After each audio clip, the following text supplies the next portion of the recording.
الحمد للہ رب العالمین والصلاة والسلام علی اشرف الانبیاء والمرسلین وعلی آلہ واصحابہ اجمعین اما بعد اعوذ باللہ السمیع العلیم من الشیطان الرجیم بسم اللہ الرحمن الرحیم لقد رضی اللہ عن المؤمنین اذ یبایعونک تحت الشجرہ صدق اللہ العظیم وصدق رسولہ النبی الکریم ان اللہ وملائکتہ یصلون علی النبی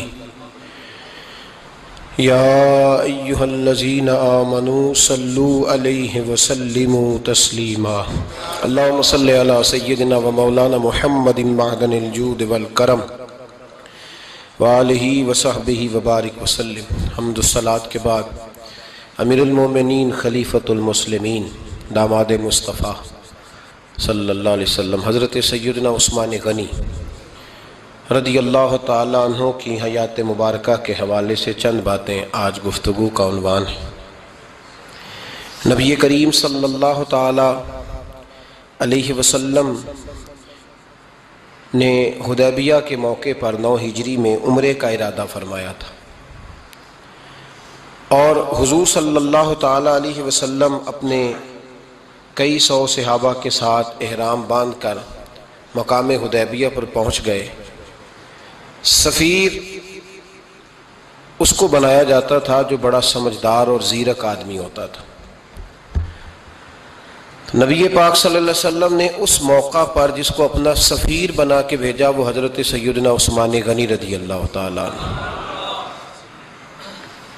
حضور نے انہیں سفیر بنا کر کے مکہ مکرمہ میں بھیج دیا اور 2 ٹارگٹ دیے اپنے سفیر کو، 2 باتیں فرمائیں۔ فرمائے ایک تو جا کے مکے والوں کو بتاؤ کہ ہم جنگ کرنے نہیں آئے، اللہ کے گھر کا دیدار کرنے آئے، اور بڑے پرامن طریقے سے ہم طواف کریں گے، سعی کریں گے، عمرہ کریں گے، لوٹ جائیں گے۔ یہ ہمارا واحد ایجنڈا ہے، اس کے علاوہ کوئی پروگرام نہیں ہے۔ اور دوسرا انہیں یہ بتاؤ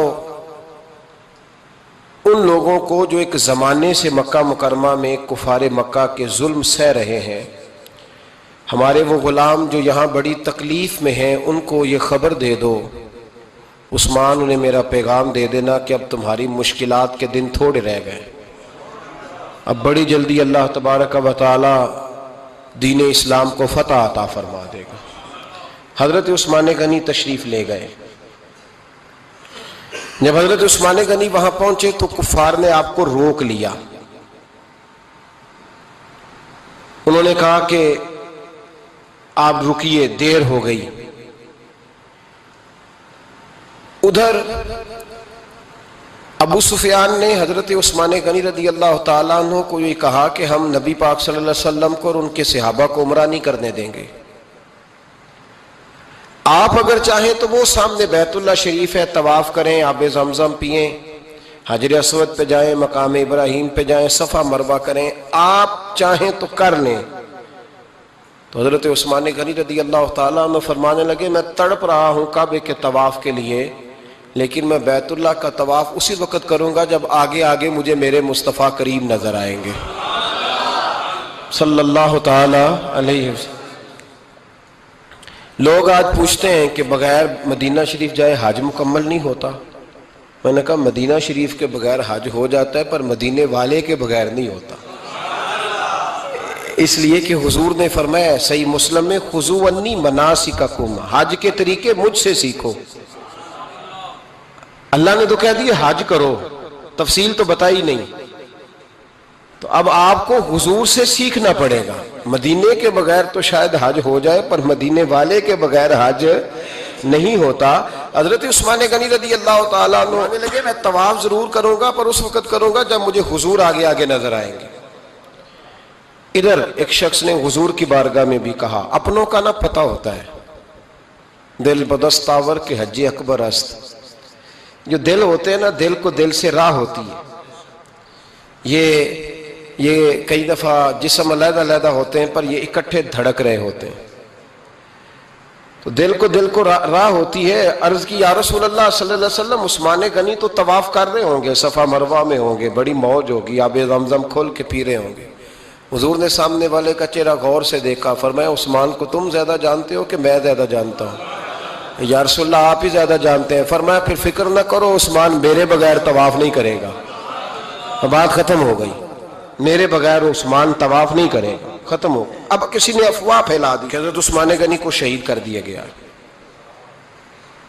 نبی پاک علیہ السلام تک بھی خبر آئی. حضور جانتے تھے.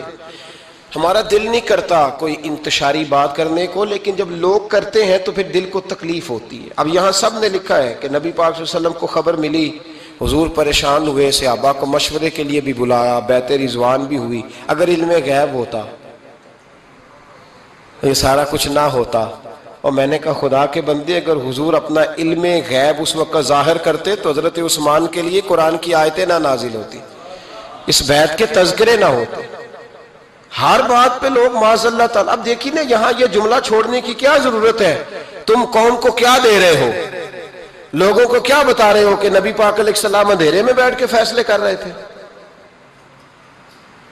کیا بتا رہے؟ آج انٹیلیجنس کی رپورٹس بتا دیتی ہیں کہ وہ فلاں کس طرح کا ماحول ہے اور آپ نے کس طرح کرنا ہے، تو تمہیں اپنی خفیہ ایجنسیوں کے مطابق تم فیصلہ کرو تو کہتے ہو ہم بھئی اندھیرے میں فیصلہ نہیں کر رہے، ہمیں رپورٹ ہے تو فیصلہ کر رہے ہیں. اور نبی پاک علیہ السلام کے بارے میں تم لوگوں کو یہ بتا رہے ہو کہ حضور اندھیرے میں فیصلہ کر دیتے تھے، پتہ ہی نہیں تھا. کس طرح کی بات کرتے ہو؟ میرے محبوب پاک علیہ السلام فرماتے ہیں کہ اللہ تبارک و تعالیٰ نے مجھے اس طرح کا علم عطا فرمایا ہے کہ جو تمہارے ذہن میں ہو مجھ سے پوچھو، میں فوراً تمہیں جواب دوں گا. لیکن لوگ اڑ گئے ہیں، کیا کیا جائے؟ اور عجیب فلسفہ ہے. یہاں بھی گرہ لگا دی، پتہ ہوتا تو یہ سارا. اور میں نے کہا خدا کے بندے، اگر یہ سارا کچھ نہ ہوتا تو پھر یہ آیتیں کیسے نازل ہوتی؟ پھر صبح قیامت تک حضرت عثمان غنی کی عظمتوں کا کیسے پتہ چلتا؟ جب خبر ملی نا کہ حضرت عثمان غنی کو شہید کر دیا گیا تو حضور نے صحابہ کو بلایا، فرمایا آؤ میری بیعت کرو. حالانکہ بیعت پہلے ہو چکی، آؤ دوبارہ بیعت کرو. یا رسول اللہ کس چیز کی بیعت کرنی ہے؟ تو نبی پاک نے فرمایا میرے ہاتھ پہ بیعت کرو کہ ہم عثمان غنی کے خون کا بدلہ لیے بغیر یہاں سے جائیں گے نہیں. ہم عثمان کے خون کا بدلہ لیے بغیر یہاں سے جائیں گے. اور حوالہ کسی نے دیکھنا ہو علامہ اسماعیل حقی کا تو میں دکھاؤں گا. جس شخص نے دوڑ کر سب سے پہلے نبی پاک کی بیعت کی وہ مولا علی شیر خدا تھے. کہ یا رسول اللہ جانے نہیں عثمان کا خون کا بدلہ لیے بغیر. سب سے پہلے شیر خدا آگے بڑھے. آج لوگ انہی لوگوں میں اختلاف دکھانے کی کوشش کرتے ہیں، صحیح لا حاصل کرتے ہیں. سب سے پہلے دوڑ کر حضرت شیر خدا آگے بڑھے، کہا حضور میں بیعت کرتا ہوں. نبی پاک نے صحابہ کے ہاتھوں میں بیعت ہو رہی ہے. یہ وہ والا واقعہ نہیں جو اس چوک میں پیش آیا تھا، یہ وہ والا واقعہ نہیں جو میرے ساتھ ہوا تھا تو میں آپ کو سنا رہا ہوں. یہ وہ والا واقعہ ہے جو رب کو اتنا پسند آیا کہ اللہ نے قرآن پاک میں بیان فرما دیا ہے. اس کی اہمیت کا اندازہ لگائیں کہ رب کریم کو اتنا محبوب ہے یہ انداز کہ قرآن میں بیان کیا. ایک درخت تھا، کانٹوں والا درخت، اس کو شارحین نے لکھا ہے. کچھ لوگ کہتے ہیں بیری کا درخت تھا. نبی پاک درخت کے نیچے بیٹھ گئے، فرمایا بیعت کرو سارے. کن کے لیے بیعت ہو رہی؟ حضرت عثمان غنی کے لیے. ایک بیعت دین کے لیے ہوئی، قرآن کے لیے ہوئی، حدیث کے لیے ہوئی، اللہ کی توحید کے لیے. اور آج نئے سرے سے بیعت ہو رہی ہے. کس کے لیے؟ بول کے بتائیے. حضرت سیدنا عثمان غنی رضی اللہ تعالیٰ عنہ. اس شخص کی عظمت کا کوئی اندازہ کر سکتا ہے؟ جن کے لیے نبی پاک نے خاص کر کے تخصیص کر کے ایز اے اسپیشل بیعت لی. اور صحابہ نے جب بیعت کی تو اللہ کو اتنی پسند آئی کہ قرآن مجید کی سورہ فتح کی آیت نمبر 18 میں بیان کیا. فرمایا لقد رضی اللہ عن المؤمنین اذ یبایعونک تحت الشجرہ. فرمایا محبوب تحقیق اللہ ان مومنوں سے راضی ہے جو درخت کے نیچے آپ کی بیعت کر رہے تھے.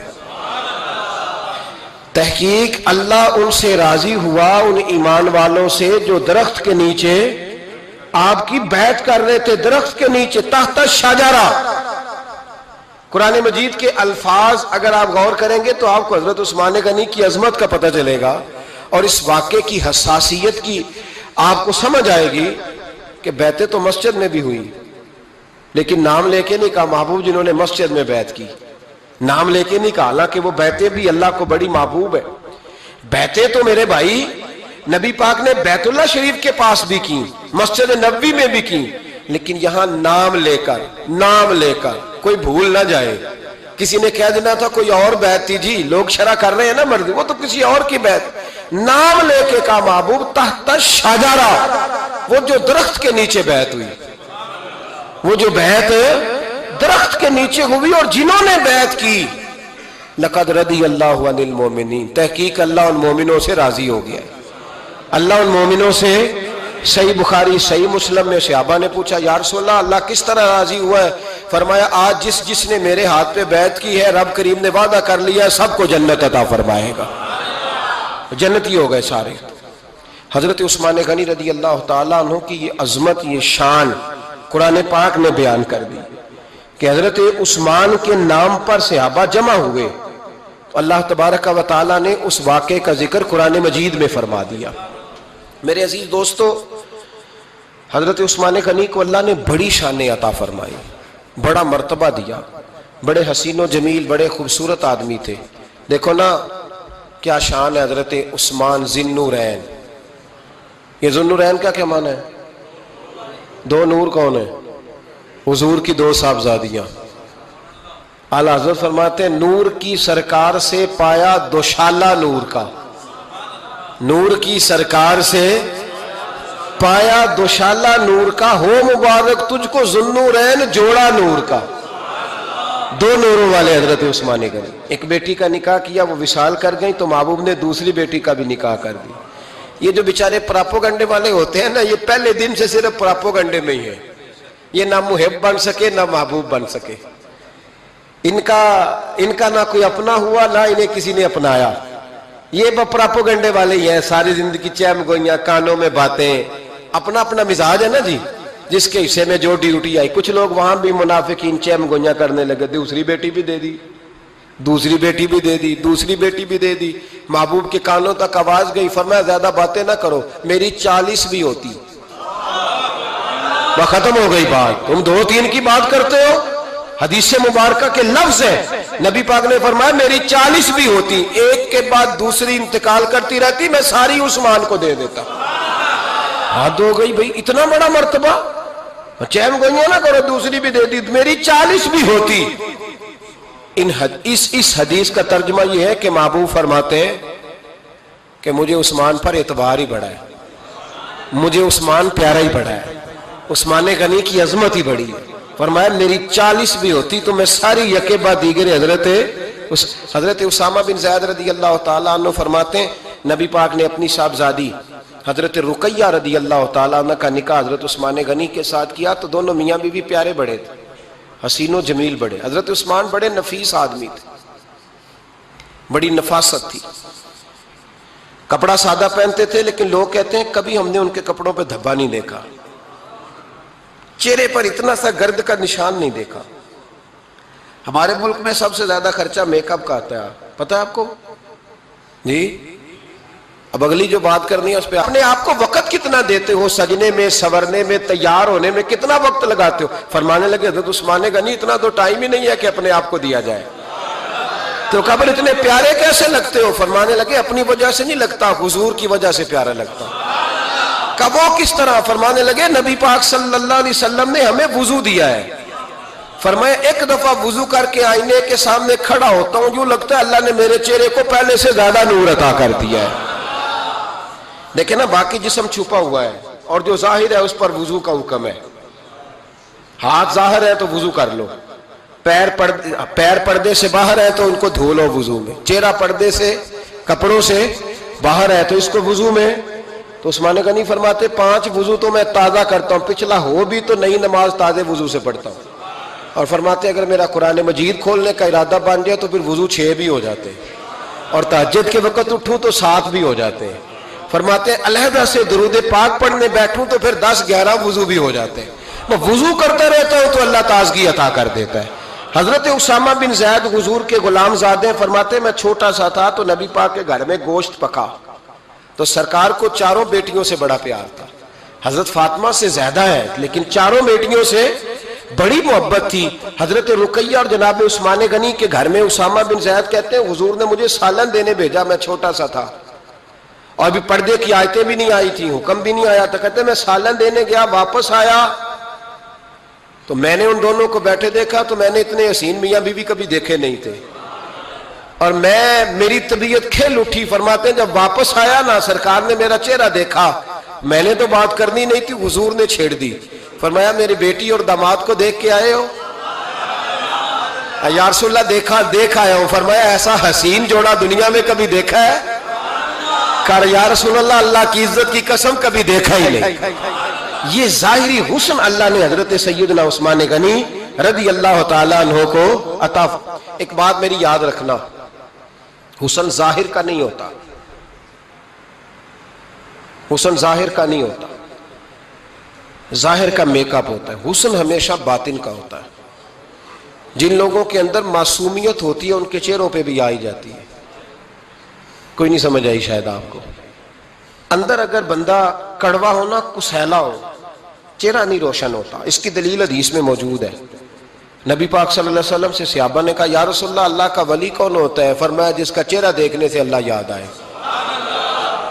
تو ولایت کا تعلق دل سے ہے, چہرے سے نہیں.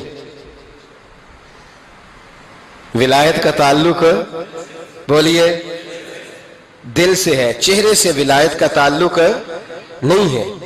لیکن حضور نے دلیل کیا دی؟ چہرہ دیکھو تو اللہ یاد آئے. گویا محبوب نے فرمایا کہ دل اگر ولی کا ہو تو پھر اللہ تعالیٰ دل کی برکت سے چہرہ بھی نورانی عطا فرما دیتا ہے. چہرہ بھی نورانی. بہت سارے میں نے ایسے بزرگوں کو دیکھا جن کے رنگ گورے نہیں تھے پر نورانی تھے. ہمارے علامہ فیض احمد اویسی صاحب رحمۃ اللہ علیہ, میرے استاد گرامی, کا رنگ گورا نہیں تھا, لیکن جو بابا جی کو دیکھتا تھا فدا ہی ہو جاتا تھا. رنگ گورا نہیں تھا, گندمی تھا, لیکن کیا بات تھی چہرے کی معصومیت کی. تو یاد رکھیں حضرت عثمان غنی کے باطن میں جو حسن تھا, جو وقار تھا, وہ چہرے سے چھلکتا تھا. چند خوبیاں بڑی زیادہ تھی حضرت عثمان غنی میں, بہت زیادہ تھی چند خوبیاں. ایک بہت بڑی خوبی حضرت عثمان غنی کی جس کو نبی پاک نے بڑا چاہا, وہ تھا حضرت عثمان غنی کا سخی ہونا. مالا والے سخی نہیں ہوندے, مالا والے سخی ان کے پاس تو پیسہ بافر ہوتا ہے, کسی وقت 10,000 کا تعاون کاری دیتے ہیں کسی کے ساتھ, وہ سخی نہیں ہوتے. بھائی کسی ایک بندہ 1.5 کروڑ کی اسامی ہے تو کسی کو 20,000 کا تعاون کر دے, سخاوت تھوڑی ہے. کروڑوں روپیہ اس کے پاس پڑا ہوا ہے. مالا والے سخی, یہ میاں صاحب نے کہا, مالا والے سخی نہیں ہوندے. سخیاں کل مال نہیں ہوندا, سخیاں کل مال ہے, اس لیے کہ جمع کریں گے تو رہے گا نا, وہ سخی جمع کرتا ہی نہیں. مالا والے سخی نہیں ہوندے, سخیاں کل مال نہیں ہوندا. ایتھے اوتھے دوویں جہان نہیں, سخی کنگال نہیں ہوندا. حضرت عثمان غنی رضی اللہ تعالیٰ عنہ فرماتے ہیں کہ جس دن حضور نے تبوک کے لیے جیش اسرا کے لیے اعلان کیا نا, تو حضرت عثمان غنی فرماتے ہیں کہ حضرت ابو بکر صدیق تو سارا مال لے آئے تھے, جناب عمر آدھا لے آئے تھے, مولا علی شیر خدا نے جی کھول کے دیا تھا, لیکن 800 گھوڑے بما پالان کی ضرورت تھی. یعنی 800 فوجیوں کا خرچہ, اپنے لفظوں میں بات کر رہا ہوں. فوجی کا خرچہ کیا ہوتا تھا کہ فوجی کا گھوڑا بھی چاہیے, گھوڑے کے ساتھ کجاوا بھی چاہیے, تلوار بھی چاہیے, نیزہ بھی چاہیے, تیر بھی چاہیے, لوہے کی جیکٹ بھی چاہیے. حضرت عثمان غنی کہتے ہیں نبی پاک نے اعلان کرنا شروع کیا. ایک دفعہ اعلان کیا تو میں نے کہا حضور 200 فوجی کا خرچہ میرا. تو نبی پاک نے دوسری دفعہ اعلان کیا تو کوئی اٹھا ہی نہیں. جنہوں نے دینا تھا وہ تو سارا کچھ پہلے ہی دے چکے تھے, کوئی اٹھا نہیں. کہتے مجھے بڑا عجیب لگا کہ میرے مصطفیٰ اعلان کریں. حضرت عثمان غنی فرماتے ہیں, شاہ ولی اللہ صاحب نے ازالت الخفا میں لکھا ہے کہ یوں پکڑ کے کہتے ہیں میں نے اپنا نا گریبان پکڑ لیا, عثمان تیرے نبی کو اعلان کرنا پڑ رہا. کہتے 1000 فوجی کا خرچہ چاہیے تھا, 1000 کا. عثمان کہتے تیسری دفعہ حضور نے اعلان کیا تو کہا یا رسول اللہ 200 اور ڈال لے. سنو سخی کس کو کہتے ہیں. حضرت عثمان غنی رضی اللہ تعالیٰ عنہ فرماتے ہیں میرے پاس کل خرچہ میرے پاس 800 فوجیوں کا تھا, میں سارا کچھ بھی گھر سے لے آؤں تو 1000 میں پھر بھی پورا نہیں کر سکتا تھا. لیکن جب نبی پاک نے چوتھی دفعہ کہا نا کہ اٹھو بھائی ابھی خرچہ چاہیے, عثمان کہتے ہیں مجھے لگتا تھا میرے گریبان پھٹ جائے گا. یار میرے محبوب کو اعلان کرنا پڑ رہا ہے, عثمان غنی فرماتے میں اٹھ کے کھڑا ہوا، میں نے کہا حضور اب آپ نے اعلان نہیں کرنا، آپ 1000 ہی میرے کھاتے میں ڈال دیں، میں سب کا بندوبست کرا دوں گا۔ فرماتے میں نے 200 فوجی کا خرچہ پکڑ دکڑ کے پورا کیا۔ 200 کا خرچہ، غریب اصل میں اللہ سے تجارت نہیں کرتا اس لیے امیر نہیں ہوتا، غریب اللہ سے تجارت کرے نا، اللہ سے، اس کے رستے میں 200 دے کے 70 گنا کی امید رکھے یہاں بھی وہاں بھی، پھر امیر ہو جائے۔ یہ تجارت نہیں کرتا، یہ کہتا ہے اللہ کے رستے میں امیر خرچ کریں گے، میری نہیں ڈیوٹی۔ حضرت عثمان غنی کہتے ہیں میرے پاس 800 کا بندوبست تھا، میں نے 1000 کا دیا۔ حضور تشریف لے گئے، فرماتے ہیں جہاد سے جب واپسی ہوئی نا، ایک ایسا سودا تھا جس میں سے مجھے نفع کی امید ہی نہیں تھی، پر اللہ نے مجھے 11 گنا نفع عطا فرمایا۔ مالا والے سخی نہیں ہوں، سخیاں کل مال۔ دیکھیں نا جنت البقیع، وہ والا قبرستان جس میں کوئی دفن ہو جائے تو نبی پاک کی سفارش کا حقدار ہو گیا، وہ والا قبرستان جس کا نام ہی جنت ہے۔ وہاں نا ایک یہودی اپنے جانور باندھا کرتا تھا، تو سرکار ایک دن اس طرف گئے تو واپس آئے، حضرت عثمان غنی قریب کھڑے تھے، نبی کریم صلی اللہ تعالی علیہ وسلم نے فرمایا عثمان اس جگہ کی طرف ذرا چکر لگانا، جگہ بڑی اچھی ہے۔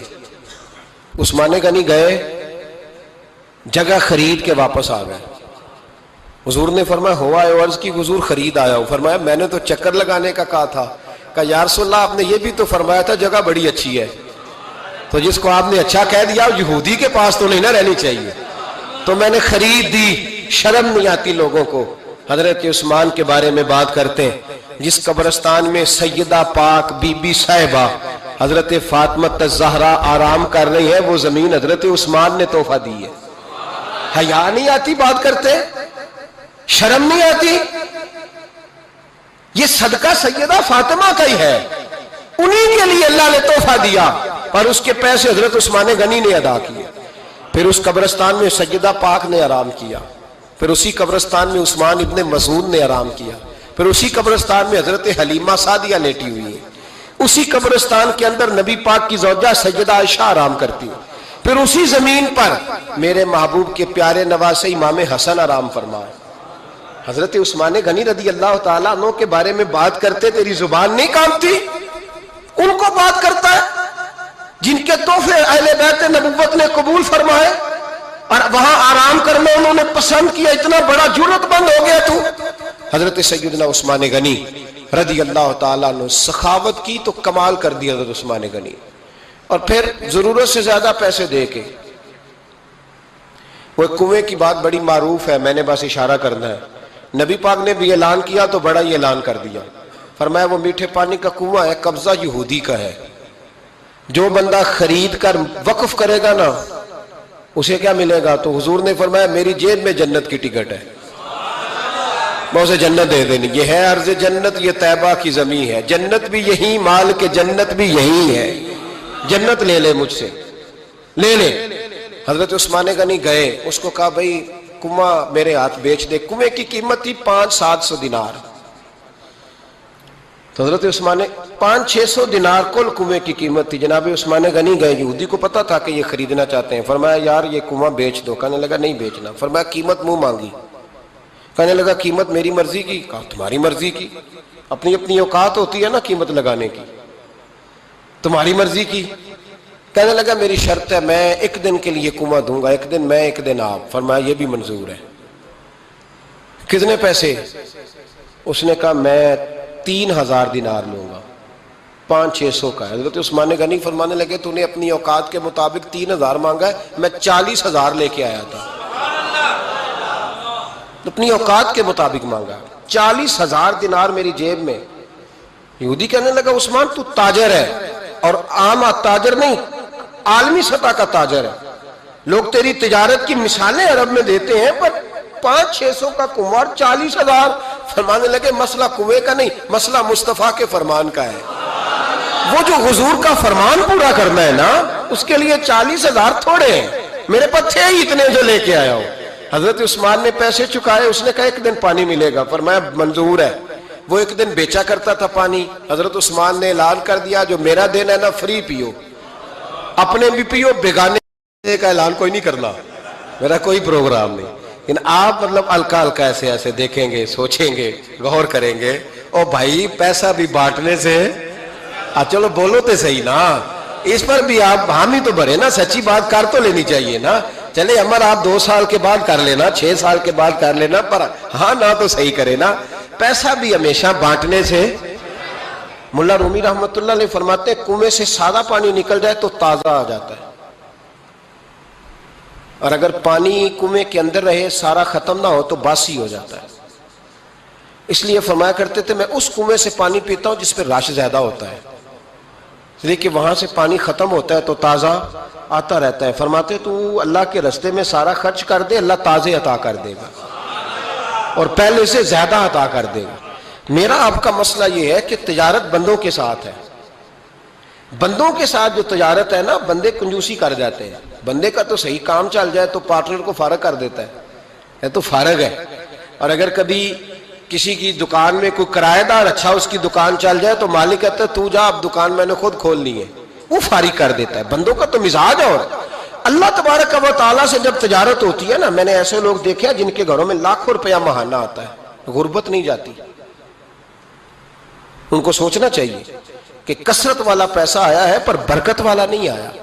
حضرت عثمان غنی رضی اللہ تعالیٰ عنہ فرماتے ہیں کہ میں نے پہلے بھی میں بڑا تاجر تھا، لیکن جب سے مصطفیٰ کے نام پر خرچ کرنا شروع کیا، پھر کہاں کہاں سے آیا کب، اور بڑی سیانی بات فرماتے ہیں۔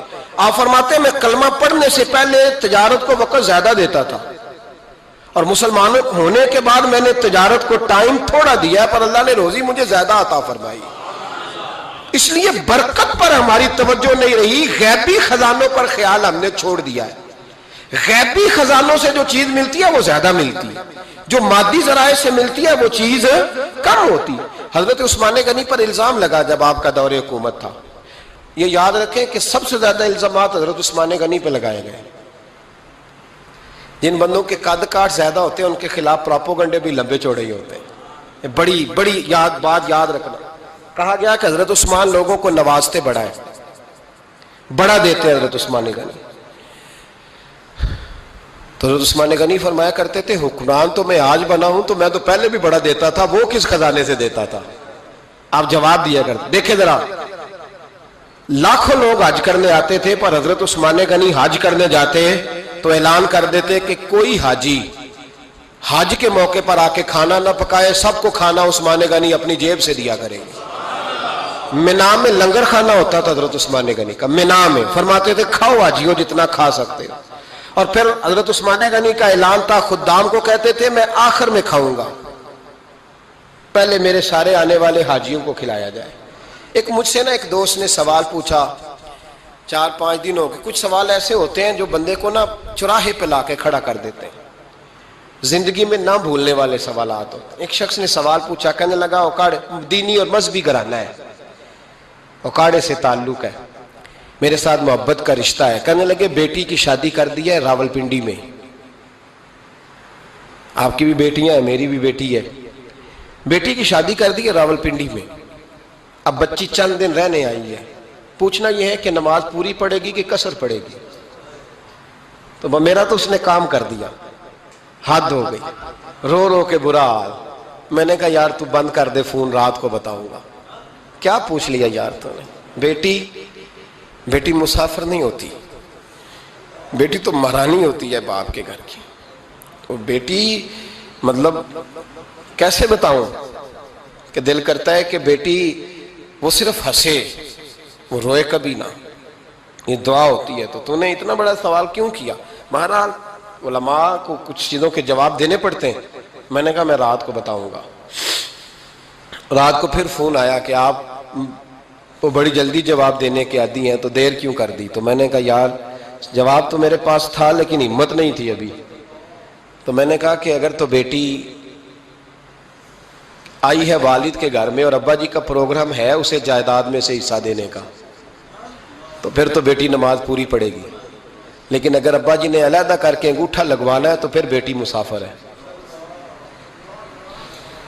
اگر ابا جی نے اس کو علیحدہ کر کے انگوٹھا لگوانا ہے نا کہ دے دے بھائیوں کو، خیر ہے تیری شادی پہ خرچہ کر دیا ہے، اگر ابا جی کے دل میں نے کہا یہ ابے سے فتویٰ پوچھ لو، اگر ابا جی کے دل میں چور ہے نا کہ بیٹی کو دینا کچھ نہیں، تو پھر بیٹی نے نماز قصر پڑھنی ہے، اس لیے کہ پھر وہ وہاں حصے دار۔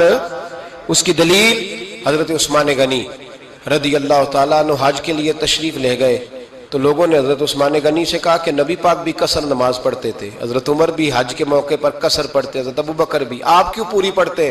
فرمایا ان کا مکے میں گھر کوئی نہیں تھا، میرے تو پورے کے پورے باغ ہیں، تو میں یہاں مسافر نہیں ہوں، میں یہاں مقیم ہوں، تو اگر تو بیٹی کا حصہ بھی ہے ابا جی کے گھر میں تو پھر وہ نماز پوری پڑے گی۔ لیکن اگر ابا جی نے اللہ تعالیٰ خیر فرمائے بیٹوں کے حق میں فیصلہ سنا دیا ہے اور انہوں نے بیٹی سے کہہ دیا ہے کہ چھوڑ، جو بیٹیاں حصہ لیتی ہیں ان کے بھائی نہیں ملتے تو نہ ملے بھائی، کوئی عرض نہیں، ضروری ہے ظالم بھائیوں سے رابطہ رکھنا جو کھا جائے بہنوں کا حصہ۔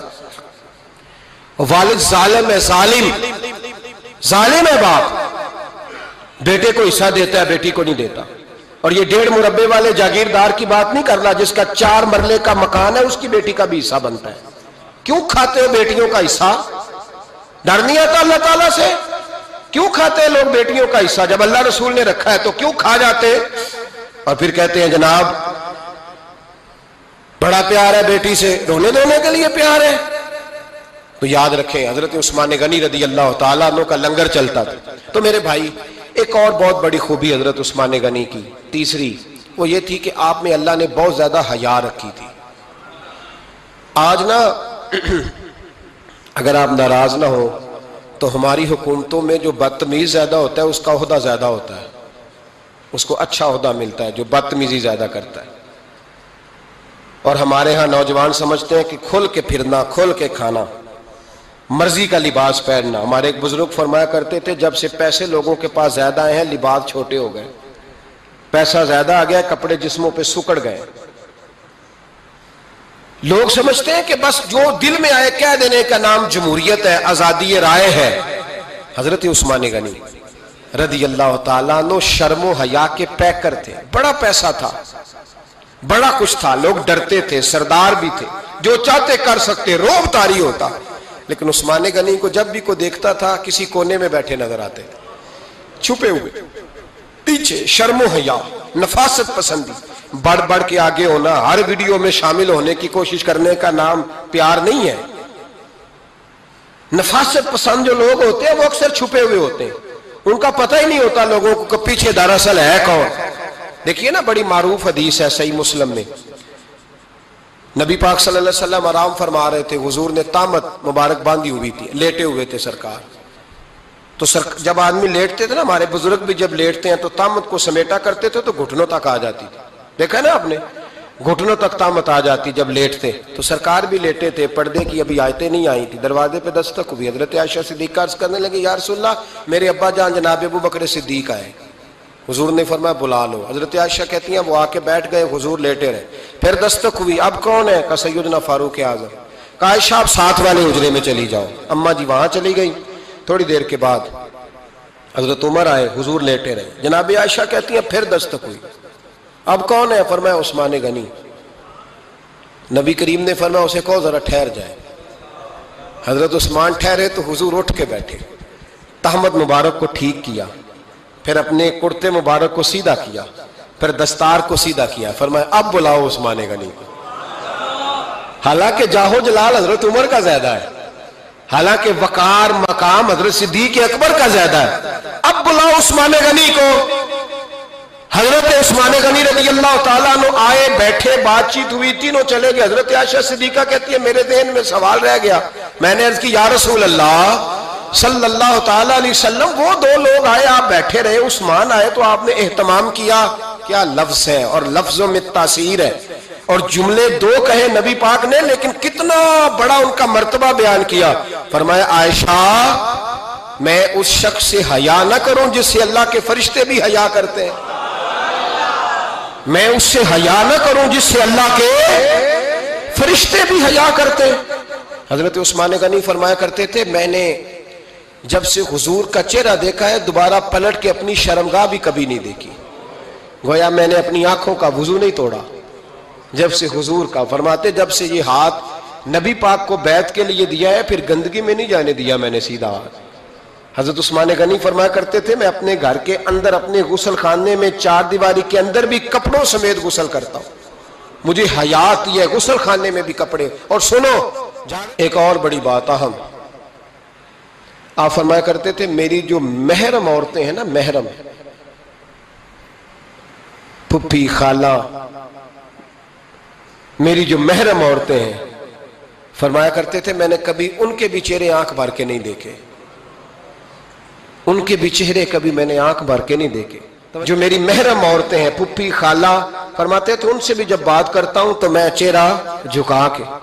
ہمارے ہاں تو کزن ایک دوسرے سے سلام لیتے ہیں، لڑکیاں لڑکے کزن ایک دوسرے سے سلام لیتے ہیں. بچیاں آیا کرتی تھی تو میری کبھی کبھی مجھے بتایا جاتا تھا، میں نے ایک پابندی لگا دی، بچیاں جب مدرسے میں آتی تھی کہ جو دور سے بچی آئے اس کو جس آدمی کا نام لکھا ہو بتایا جائے وہی لینے آئے. ایک دن مجھے اطلاع دی گئی کہ آپ تھوڑی دیر آئیں. میں گھر گیا تو مجھے بتلایا گیا کہ ایک بچی ہے تو اس کو جو پہلے لینے آتا تھا وہ نہیں آیا، کوئی اور آیا. میں نے اس کے بھائی کو فون کیا کہ آپ لینے نہیں آئے. کہنے لگے یہ کزن ہے ہمارا، اس کے ساتھ بھیج دیں، آپ ہمارا ہی کزن ہے، خالہ زاد ہے. میں نے کہا یار آپ کہاں ہو؟ کہنے لگے مجھے 20-25 منٹ لگ جائیں گے. تو میں نے کہا ابھی کلاسیں بھی جاری ہیں تو آپ ہی آ جانا خود ہی. میں نے کہا سب آپ بھیج دیں، مجھے اعتبار ہے اس پہ. میں نے اس کو ایک بات کہی جو آپ کو بھی کہتا ہوں، میں نے کہا یار تمہیں اعتبار ہے تو اللہ رسول کو اعتبار کیوں نہیں؟ انہوں نے کیوں غیر محرم بنایا ہے؟ عجیب تماشا ہے. مجھے پھپھی ذات پہ، خالہ ذات پہ، ماموں ذات پر اعتبار ہے، نبی پاک کو کیوں نہیں؟ آپ کو زیادہ پیار ہے لوگوں سے یا نبی پاک کو امت سے زیادہ پیار ہے؟ کیا مطلب تماشا ہے؟ کیا مزاج بنا لیا میں نے اور آپ؟ نبی پاک نے ایک شخص پر اعتبار نہیں کیا، فرمایا اس سے پردہ کرو. آپ نے اور میں نے کیسے کر لیا؟ نبی پاک نے خالہ ذات، پھپھی ذات، دیور پر، جیٹ پر، سالے پر، بہنوئی پر اعتبار نہیں کیا، پابندی لگا دی. تو نے کیسے کیا؟ تیرے دل میں زیادہ درد ہے، تو زیادہ دین کو سمجھنے لگا ہے، انسانیت زیادہ اچھل آئی ہے تیرے اندر. اعتبار کیا ہوتا؟ یاد رکھنا دنیا میں جتنے گھر تباہ ہوئے ان لوگوں کی وجہ سے نہیں ہوئے جن پر اعتبار نہیں تھا، ان کی وجہ سے ہوئے جن پر اعتبار تھا. گھر کا بیٹی لنکا ڈھائے، باہر والے آ کے کبھی بھی گھر میں کوئی نقب زنی نہیں کرتے، جب بھی کرتے ہیں اعتبار والے کرتے. میرے رسول پاک علیہ الصلوۃ والسلام کی وہ ازواج جن پر اللہ کو اتنا اعتبار ہے کہ رب کہتا ہے میرے محبوب کی بیویوں تمہاری جیسی دنیا میں دوسری ہے ہی کوئی نہیں. اللہ کو اتنا اعتبار ہے. لیکن ایک نابینا صحابی آئے تو حضور کی 2 ازواج بیٹھی تھی تو نبی پاک نے فرمایا پردہ کرو. یا رسول اللہ وہ تو نابینا ہے. فرمایا تمہیں تو نظر آ رہا ہے نا، تمہاری آنکھیں تو کھلی ہوئی ہیں. حضور کو اعتبار نہیں تھا. بس کر دیں. سب سے بڑا ظالم وہ ہے جو کہتا ہے مجھے بیٹی پہ اعتبار ہے. وہ ظالم ہے، وہ اپنی بیٹی کے ساتھ ظلم کر رہا ہے. جو کہتا ہے مجھے اعتبار ہے، کالج جا رہی ہے، یونیورسٹی جا رہی ہے، اکیلے آ جا رہی ہے، مجھے اعتبار ہے. یہ ظلم کر رہا ہے بچی کے ساتھ. وہ تو بچی ہے، اس کا تو ذہن کمزور ہے. ہو سکتا ہے صاف دل ہو لیکن سامنے جو شیطان چوکوں میں گلیوں میں دائیں بائیں گھوم رہے ہیں وہ تو صاف دل نہیں ہے نا، وہ تو معصوم طبع نہیں ہے نا. تو بعض اوقات بڑے اچھے نفیس بچے بھی شیطانوں کا شکار ہو جاتے ہیں. خدا کا خوف کریں. حضرت عثمان غنی کی زندگی، حضرت عثمان فرماتے ہیں جو محرم عورتیں تھیں ان کی طرف بھی آنکھ بھر کے نہیں دیکھا، اس لیے کہ وہ خاتون ہے، میں مرد ہوں، میری حیا مانی.